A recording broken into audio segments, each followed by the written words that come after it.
Kasi ang report sa amin na this fishing vessel galing sa ah, Cagayan, Ilocos, Pangasinan, tapos dito.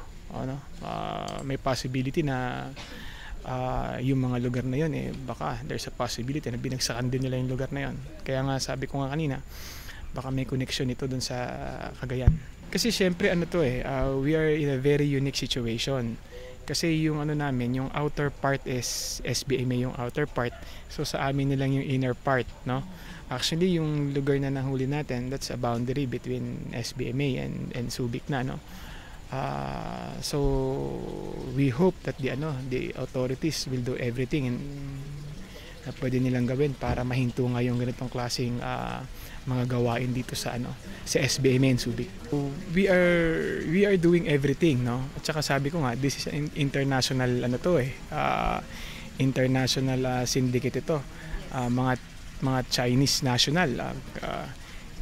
Nakita natin yung mga passport kanina, 7 araw pa lang, galing Hong Kong, 'di ba? They boarded the Cathay Pacific sa no?